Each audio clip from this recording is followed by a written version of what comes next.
Good evening. My name is Mike Burns. I'm the city manager for the city of Lowell. I know a lot of people in this room. There's a lot of people I don't know. I've been here since 2016, and tonight we're going to be talking to you about the ballot proposal that the city council voted to put on the ballot for the November 5th election. A couple of things I want to note before I get into other introductions. This is for informational purposes only. I legally, the city attorney, the city council, we cannot tell you to vote for this or not vote for this. I can't do that, and I won't do that. My job here tonight is to make sure you have accurate information, so whatever decision you want to make during the election, you make.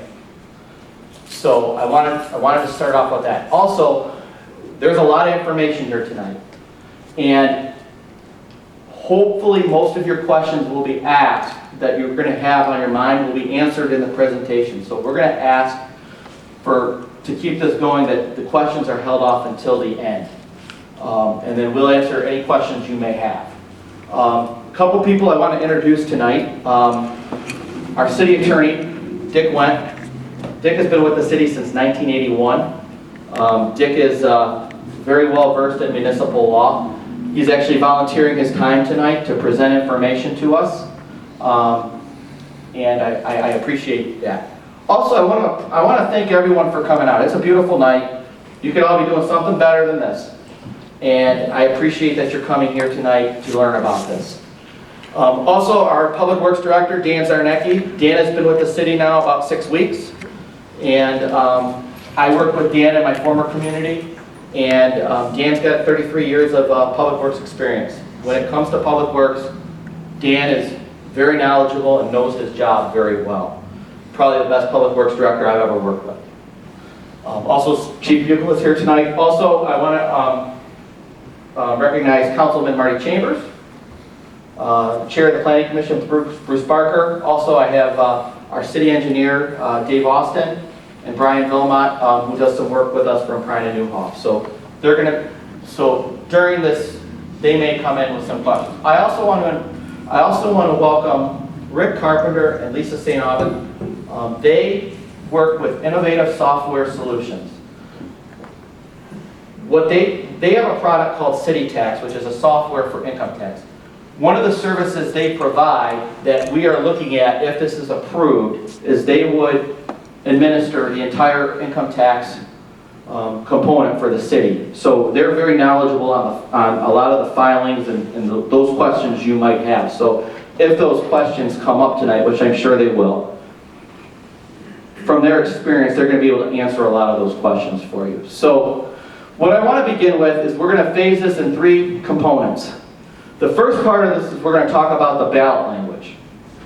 What it means, because it's complex, and we want to make sure people understand it. The second component is the financial situation. Why are we here? Why are we asking for this? And then the third component is the road situation. What's going to be done with the roads? What are our options? And we'll go from there. And then hopefully we can get this done in a pretty timely fashion and we can have time for questions. But we'll try and keep this moving as expeditiously as we can. But we will answer any question you have on this and try to give you an honest answer. And so why don't we start with the city attorney. He's going to talk briefly about what is going to be entailed in the November 5th election. Thank you, Mike, and good evening. Yes, sir. Good evening, everyone.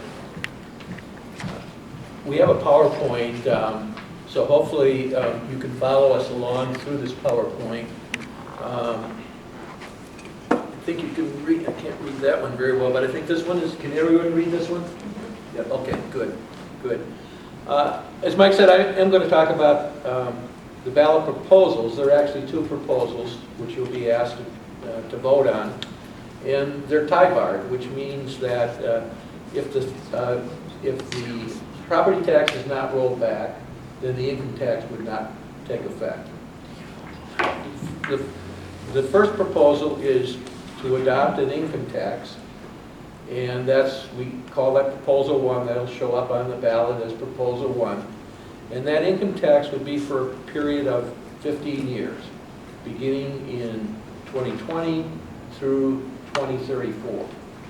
We'll get into this in a little bit more detail later, but the income tax on residents would be 1% of net income, taxable income, and on non-residents would be 50% of that, or 0.5% on taxable income. The other important part of this dual proposal is proposal number 2. And proposal number 2 says that if proposal 1 is passed, then the property tax will roll back from the current levy of 15.7%, which is the amount that the city currently levies, to 10.7, I said percent mills, to 10.7 mills. So based on the current levy, it would roll back 5 mills. And it will always stay at no higher than the 10.7 mills, so long as the income tax remains in effect. If the income tax would end at the end of 15 years, assuming it would pass, then the city council at that time would have the authority to remove that cap, and the cap could raise to 5 mills or probably something a little larger than that based on what the city is allowed to levy. If you flip to the, and Steve did flip to the 2 proposals, you can see them. Proposal 1, Steve, you flip back at that, it's a fairly simple proposal, and it simply says that the city will add to its charter a portion of state law which imposes an income tax in the amount of 1% for residents, as I said, and 0.5% for non-residents for 15 years. The second proposal, proposal 2, indicates that if and only if proposal 1 is adopted, shall the property tax be rolled back from its current levy, but it's actually more than that. The number to keep in mind is, will it be rolled back to an amount not to exceed 10.7 mils. We talk a little bit about the impact on residents and how that affects perhaps those residences that pay income tax in another community that has a city income tax also. If you're a resident that lives here, the income tax would, as I said, be 1% of taxable income. If you're a non-resident, you would pay 0.5%. If you're a resident that works somewhere else that has an income tax, let's say Grand Rapids, for example, they have a non-resident income tax of 0.75%, then you as a resident would still pay that 0.75% to the city of Grand Rapids, and the difference between that and 1% would be the amount of money that the city would receive. So you would pay an additional 25% as a resident to the city of Lowell. That's simply because there is an income tax that's in place in another community. I said that the property tax will roll back to 10.7%. The rollback is actually larger than the 5 mills that is being currently levied over and above 10.7%. So we had to go back to what the Headley limit is, or what by state law we're limited to levy. And by state law we're limited to levy, if you look at the proposal number 2, we're limited to levy the 10.7% plus the additional, what is it, 6.457 mils. 4,597 mils. So we will actually be rolling back the potential more than 5 mils, because we could today, the city could today levy that much, but has elected only to levy 15.7 mils. Mike, I think you're next. There we go. So,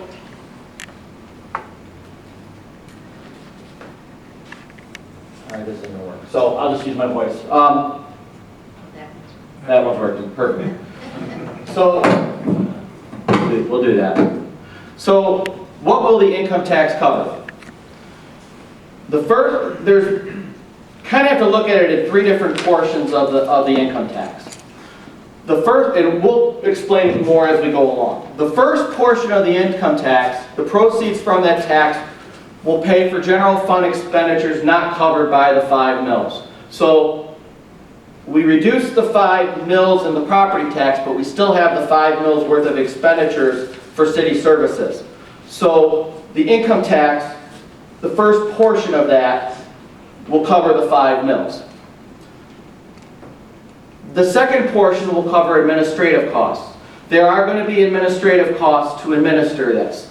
And you'll see on the screen, we'll break it all down for you. They're very conservative estimates, but we've used projections from a group that did a study for us that we're basically relying on for. Also, and we also are looking at contracting a vendor to administer all components of the income tax for the city. The remaining proceeds annually will be used for the street improvements in the city. A couple things we got to remember. Income taxes track with the economy. You're going to see projections up there, and they're projections, but they track with the economy. So if the economy changes, those numbers are going to change. And the same goes for property tax too. The only difference would be is with the property tax, if the property tax streams downwards, it's severely restricted in how much it can go up. Even though taxable value or assessed values of properties may come back to a certain level, once they drop, it's very restricted to how they can go back up. Where with income tax, it's a fluid track with the economy. So I'm going to be reiterating that a few times tonight. Go to the next slide, please. So we kind of already talked about this, but why does the ballot language say we will reduce the millage by 6.7597 mils when we're saying we'll reduce the millage rate from 15.7 to 10.7? So city attorney explained this very well, but something to remember, the city council today could actually levy an additional 1.7597 mils without a vote of the people. That would probably get us maybe about $180,000 more in revenue. We can go to the next slide. What is exempt from the income tax? Michigan statute spells out certain things that are exempt, and I'll go through this. I know they're hard to see. The first one would be gifts and bequests. The second one would be proceeds of insurance, annuities, pensions, retirement benefits. They are not taxable. Amounts received for personal injuries, sickness, or disability is also excluded from taxable income, only to the extent provided by the Federal Internal Revenue Service Code. SSI payments are tax exempt.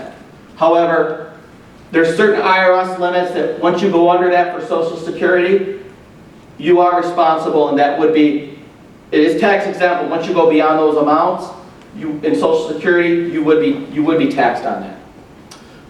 Welfare relief, unemployment benefits, including supplemental unemployment benefits, workers' compensation, or similar payments from whatever source derived. Amount received by charitable, religious, educational, similar nonprofits or organizations which are exempt from taxation already under the Federal Income Tax and Internal Revenue Code. Amounts from supplemental unemployment benefit trust or pension, profits, stock bonuses, trust qualified and exempt under the Federal Income Revenue Code. Interest from obligations of the United States, the states of subordinate units of government of the states, and gains or losses on the sales of obligations of the United States. Net profits of financial institutions and insurance companies, an amount paid to an employee as reimbursement for expenses necessarily and actually incurred in the actual performance of service and deductible as such by the employer, compensation related to services in the armed forces of the United States, and additionally individuals who make less than $5,000 annually and do not have a personal exemption because they are claimed on someone else's taxes will be exempt from the income tax. This could apply to students who are claimed on their parent and guardian's taxes. What can I write off as deductions for the city income tax? Following are allowable under the income tax: IRA deductions, business employment expenses, moving expenses, that's if you're in the military only, and alimony paid. A question that has been asked is, how do we prove the funds will be used for streets? At the June 17, 2019 City Council meeting, the City Council unanimously approved Resolution 24-19 stating the following: that should the ballot proposals pass, the City Council hereby intends to commit the new revenue amount derived from the income tax after subtracting the revenue decrease resulting from the property tax reduction and the cost of administering the income tax for public street maintenance, repair, and replacement. That all resolutions or parts of resolutions to the extent of any conflict herewith are rescinded. So that, in essence, the council has basically said this money, after the first two phases are taken care of, will be put towards street improvements. So, I want to start talking about the financials. How is the city funded? There's a number of different funds the city operates on. And I think it's important that people have a general understanding of each of them. The first one is the general fund. The majority of residents, unless your property is in the Downtown Development Authority District, your taxes go to the general fund. Your 15.7 mils you pay goes to the general fund. There's the Downtown Development Authority Fund. The Downtown Development Authority basically stretches throughout the city from, I would say, Jefferson Street to the west city limits on Main, the area where Metric, Lighthouse, and Route Lowell are, along with probably back to Unity Schools, the old school there. Those areas, and one block south on Main, those areas are part of the Downtown Development Authority, meaning two things. The first thing is all of the taxes those properties pay, with the exception of school taxes, go to the Downtown Development Authority. And the Downtown Development Authority can only use those funds for improvements to the downtown district. So the Downtown Development Authority cannot fund streets. For example, Monroe from north of Avery. They can't fund that. The DDA couldn't fund that. But if there was a project on Monroe between Main and Avery, the DDA could fund those road improvements. We also have the local street and the major street fund. These are the funds that take care of your streets in the city. There's two components to this. Both of these come from gas tax. The city receives gas tax through what's called Public Act 51. And there's a formula how it's based and how we receive it. And something you need to know, one of the issues we're having right now is currently the city receives about $469,000 in gas tax. And the gas tax funds that we receive do everything for the streets. Whether it's winter maintenance, whether it's pothole patching, whether we do road improvements, every task, including personnel costs, comes out of those funds. I'm going to elaborate a little bit more about that in a minute. The water fund, so your water bills, all your water bill payments go to the water fund, and those funds can only be used for improvements to the water system. Wastewater fund is the same, your sewer charges, those go to there. So all of those funds, those are paid directly by, they're enterprise funds, they're paid directly by the user, and all those funds go to improvements to those systems. The equipment fund and data processing fund, they're internal service funds, but they're funds that are charged by all the funds in the city, so we can buy equipment and take care of our data processing, our computer needs.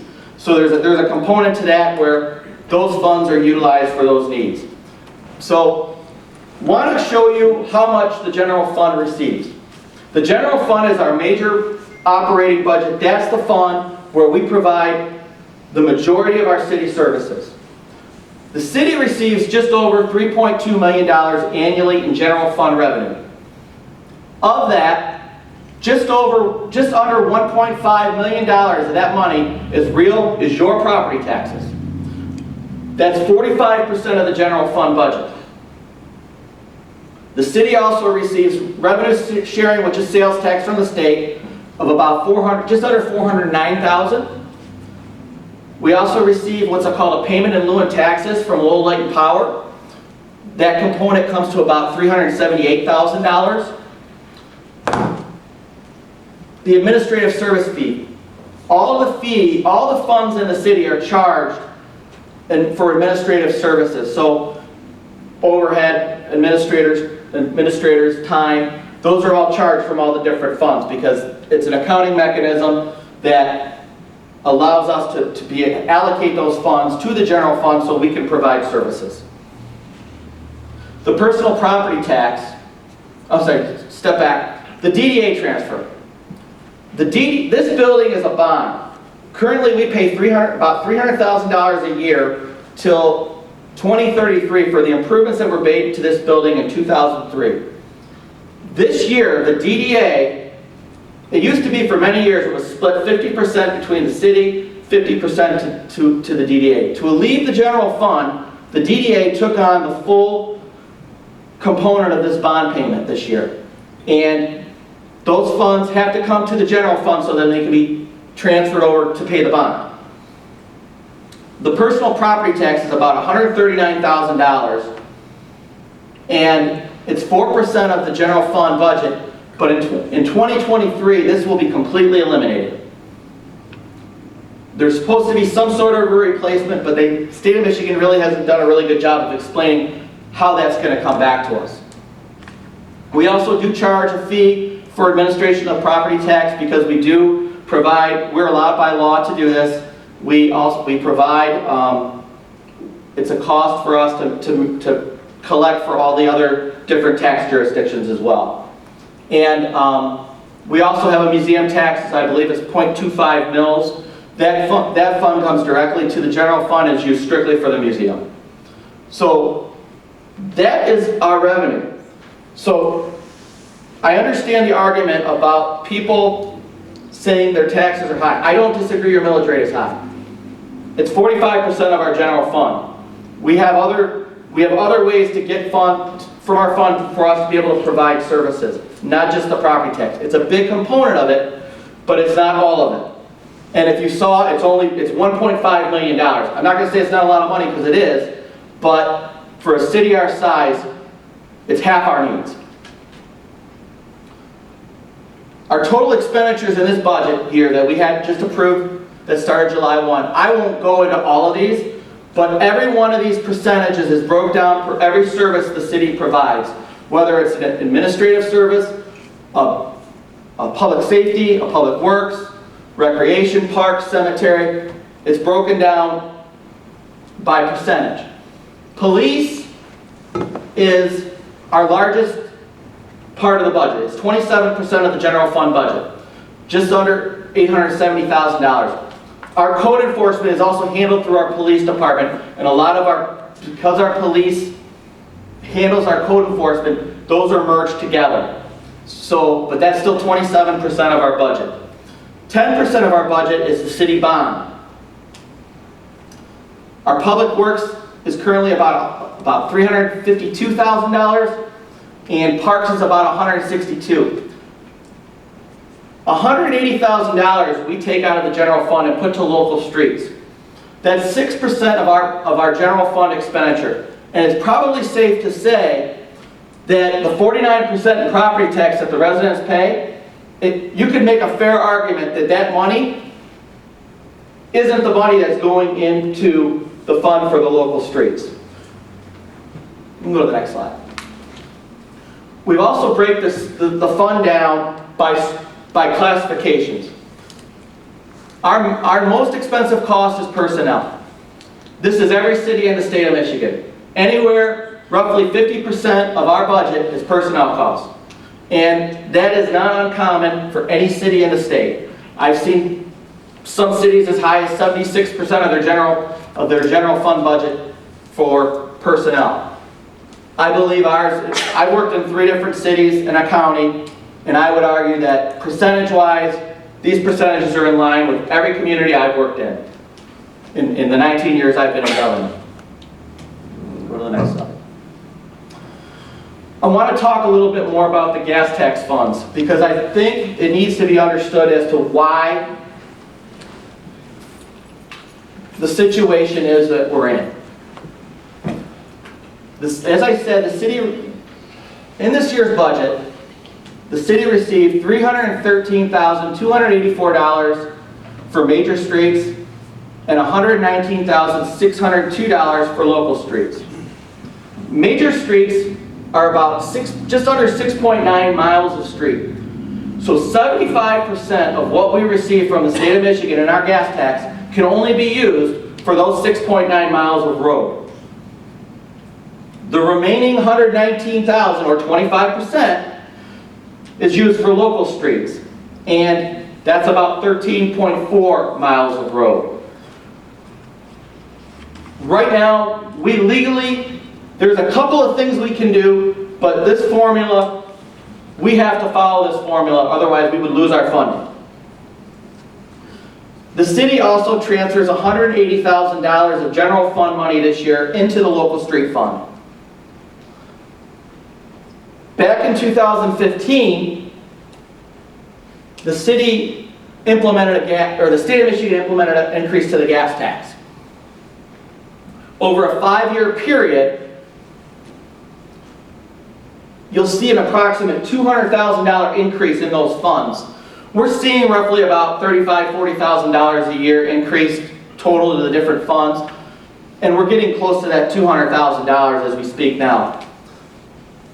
I know everyone hears about the 45-cent gas tax that Governor Whitmer was talking about. We all know about it. That would net the city $22,000 approximately in additional funds, the way that is structured. The way that is structured is totally different than the Act 51 formula I mentioned, and it does nothing for us. And you have to understand that these funds are also used to maintain the roads. There are winter snow removal, pothole patching, crack sealing, storm drains. All of those services can be handled out of these funds. I want to talk real briefly about some of the road improvements that have been done since I've been here. And then I actually have a map to show what we've done since 2002. But back in 2017, 2018, the city reconstructed South Broadway. They did a number of improvements to the water, to the water mains, the sewer mains, lift stations, but they also repaved Broadway. The total cost to reconstruct South Broadway from Bowes to Main, Broadway from Bowes to Main, and Ottawa from Hudson to Broadway was $494,776.40. That was paid for by a bond that the city sought from a water and sewer bond the city sought to pay for those improvements. In 2017, the city reconstructed Jefferson Street. $400,000 that was paid for by the Major Street Fund, the General Fund, the Water and Wastewater Funds. If we do water and wastewater sewer improvements, portions of those funds can be used to make road improvements, but we can't use all of it.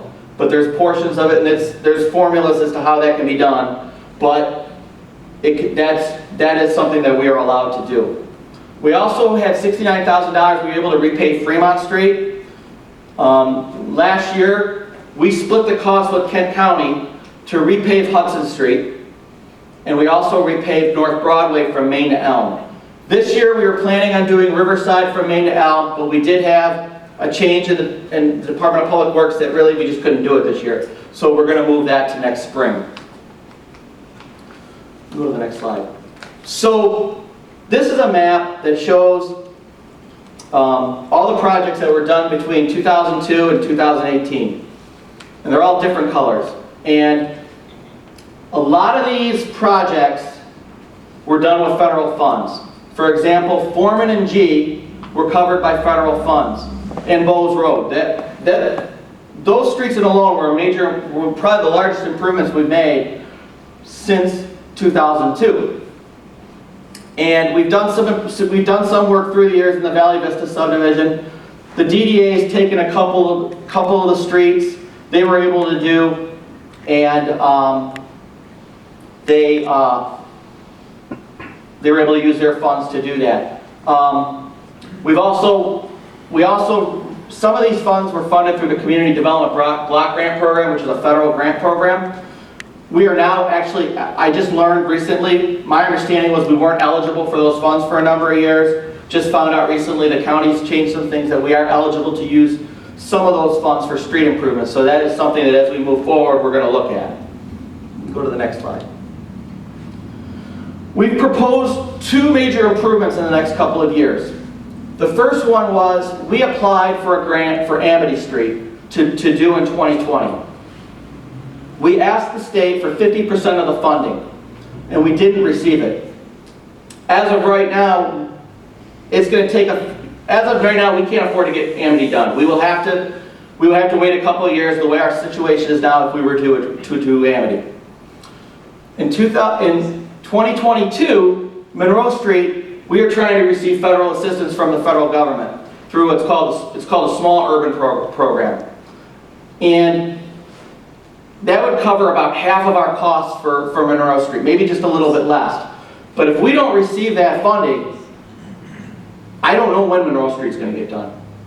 It's too expensive of a cost. In addition, there's sewer and water main work that's underneath it, so we might be able to mesh some of those funds with it, but at the end of the day, I'm not certain that we can get that project done with our current funding situation. Go back. Sorry. Currently, the city really can't afford to pay streets in the system unless it's a major street, because that's where we get most of our money. The DDA, or if it's grant funded or possibly tied to a water and sewer upgrade. Go to the next slide.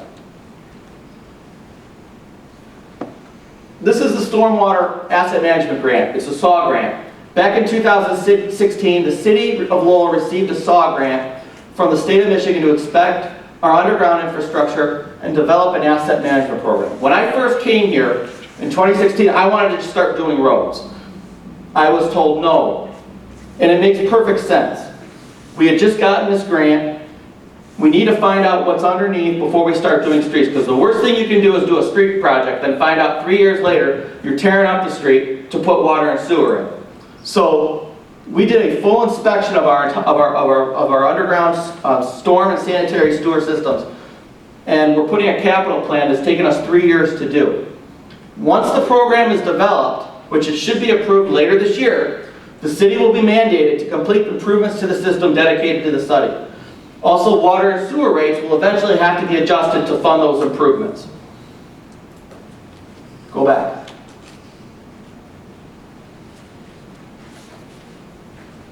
If there is a street that has to be replaced above a sanitary sewer water line, as I mentioned before, water lines or water or wastewater funds can be used to pay for a portion of those street improvement costs.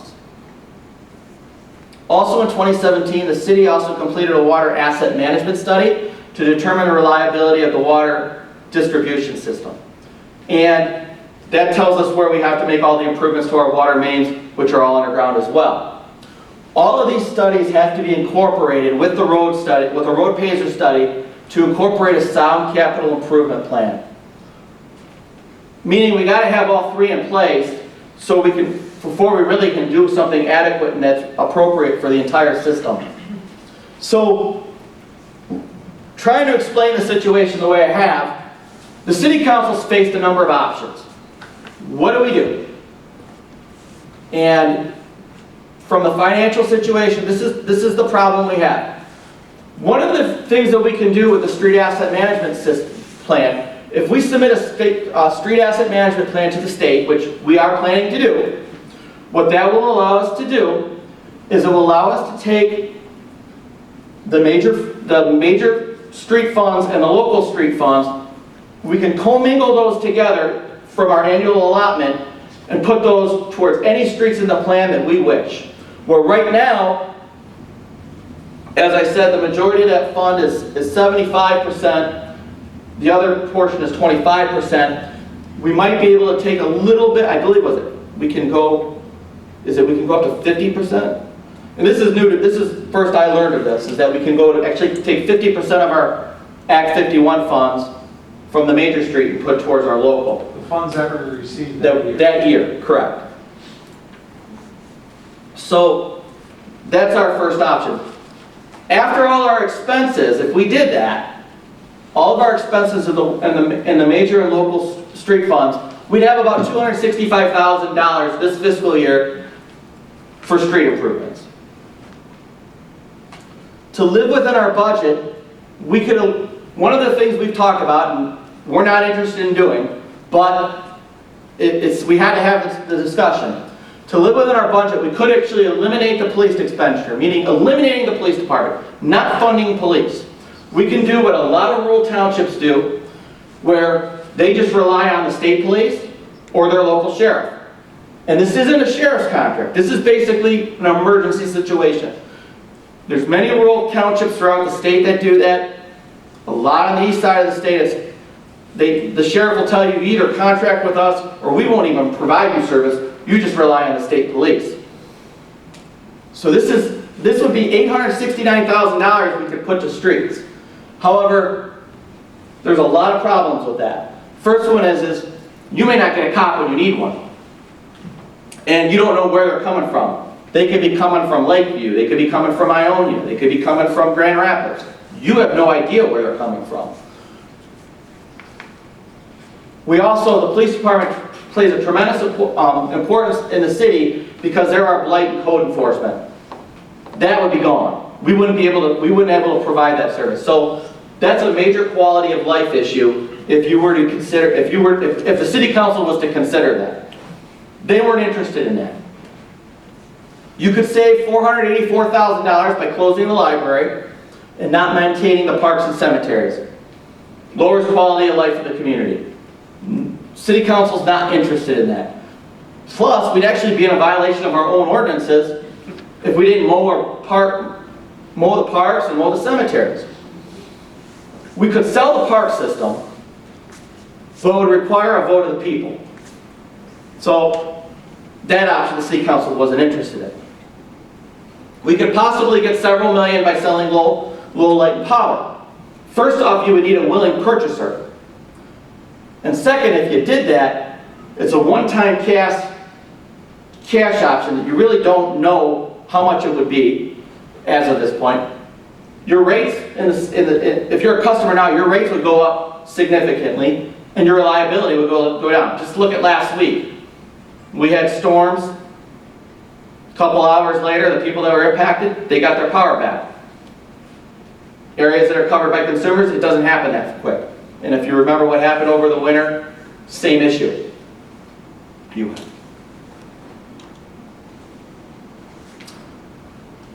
Plus, one other thing that would be important is if we did that, the general fund would lose about $375,000 annually in revenue from low light and power, meaning that would impact services that we provide to residents. So, I've heard the discussion, why not consider a dedicated street millage?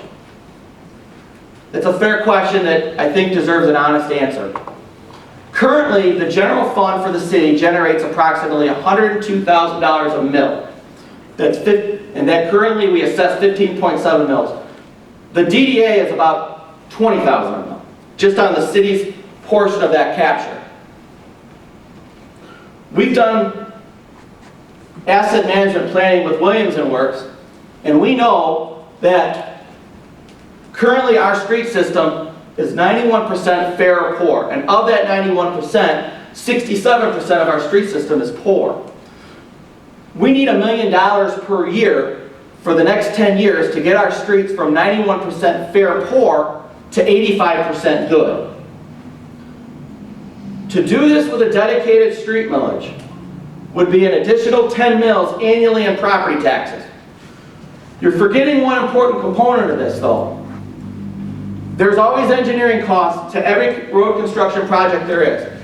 Most cases it's 20%. Certain projects it would be significantly less depending on the work. But in order to be conservative, you would have to really factor in an additional 2 mills. So the total cost for a 10-year millage to get our streets from 91% fair to poor to 85% good is 12 mills. in addition to the 15.7 you pay today. One other thing is we looked at bonding, and still you would have to have a millage increase to do it. And your bonding, you can only either do a 10 or 15-year bond. It's not like this building is a 30-year building. This is a 30-year bond, because under bonding rules, the bonding period of time for a building such as this is much longer. The useful life of this building would be much longer than a road. A road is about 10, 15 years that you could bond for. So it really became out of the question. And also, if we needed to bond the full amount we would have for all the improvements, we would be over the maximum amount the state would allow us to borrow. So bonding for this really became out of the question. Plus, there's things coming down the pipe that we're probably going to need to bond for. So it really was not part of the equation. So let's talk about what happens if the income tax doesn't pass. We get the street asset management plan approved by the state, and we continue to make the $180,000 transfer from the general fund to the street funds, or to the local street fund, and we commingle those funds. Somewhere for the next 15 years, we project on average somewhere between $318,000 a year to about $328,000 a year, depending on the year. Remember, the cost just to repave Amity is $500,000, and the cost to reconstruct Monroe is $750,000. You could put this plan in place, but it's not going to get us very far. So that's an option then. Go to the next one, please. Want to talk to you about the proposed tax revenue from the income tax.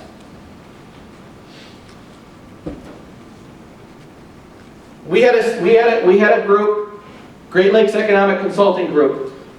It was the former Michigan State Treasurer, former head of the Senate Fiscal Agency that did our policy analysis. These two individuals understand municipal finance probably better than anyone in Michigan. They did our study for us. And they came up with the following projections through the 15-year, well actually they did it for 10 years, but they annually projected 4% increase annually. That was the methodology they used, and they used real data that the city of Lowell had in order to get this information. It goes up quite a bit over time as long as the economy tracks forward. We all know that the economy doesn't do that, but they took a conservative 4% annual increase, which is a projection. It's not etched in stone, but this is their best guess analysis, and these are the numbers we would see just from the income tax annually in the city of Lowell. This is, just looking at this is starting out, it's the same number that we would get for the property taxes that we receive. Go on to the next slide. One of the things they did in their study was they tracked 10-year projected revenue growth with property tax and the projected income tax. The revenue growth for the income tax was about $712,000, where the property tax over the same 10-year period was about $275,000. As I stated, these track with the economy. However, there are no restrictions with revenue growth with the income tax, where with the property tax, we are restricted by the Headley Amendment, first, in regards to the millage rate we charge, and then the second part is, under Proposal A, taxable values can only increase with the rate of inflation, or 5%, whichever is less. The average is anywhere between 1.5% to 2% since 2008, is what you've seen in taxable value increases statewide. So the property tax, we're very restricted through the property tax to get us where we need to go. What you've seen statewide is 2008, the property values were here. They've fallen off the map. This is statewide. What you've seen is the property values, assessed values, have come back near to what they were in 2008, in some instances higher. However, the taxable value has not tracked with that. It's gone up incrementally over time, and the projections that we're hearing from the state of Michigan was, in order for cities and municipalities and counties statewide to get back to their 2008 levels, you're looking at about 2030 before that's actually going to happen. So those are the issues that we have at the state level, and we're required to follow the laws of the state when it comes to property tax. We're guided by them. Go on to the next slide. So one of the things they did, and then we extrapolated it over an additional 5 years, their study projected a 4 mil reduction with the property tax, and they put their projections off of 4 mil. We took that and added an extra mil to that for the 5 mil reduction. So with that, so I'm going to just talk about the first year. The first year, it's projected we would get about just over $1.5 million in income tax. The first $608,859 would offset the 5 mils we lost for the 5 mil property tax reduction. As I said, even though we're reducing the revenue, we still have the expenditures if the city wants to keep the same level of service. There's an administrative cost. They even said the first year would actually be your highest year, and they project about $155,000 the first year, which is probably pretty accurate. So in the first year, we would see it, when it's all said and done, we'd have about $777,000 for streets. This projection basically shows the 5 mil reduction that's done on about a 1.5% inflationary rate. Administrative costs are about 3% annually projected, and then as we go back to the 4% projection for the income tax. And I know these are a lot of numbers, and I'm actually going to have this all on the city's website when this is all done tonight. Hopefully tomorrow I can have it up so people can come back and look at it. But you're going to see over time, the projections show that over the 15 years, we should be, in today's dollars, we should be in a good position to address our entire street system. Go to the next slide. One other component of this is we would still have that gas tax. If we commingle those funds and didn't make a $180,000 transfer for streets, in the first year with that income tax and the gas tax funds, we'd have about $916,000. The first year, we can do a lot of streets with that. We can start, and as that trends positive over time, we can do a lot more streets than if we continue the way we're operating today in this situation. So, going back to the street improvements. Williams & Works, they did a track for us to determine how much, if we gave them a couple of different scenarios. And we told them, what would our roads be if we just continued to rely on the gas tax, as we discussed, and just made a general fund transfer of $150,000? What it would look like between 2020 and 2030. And what we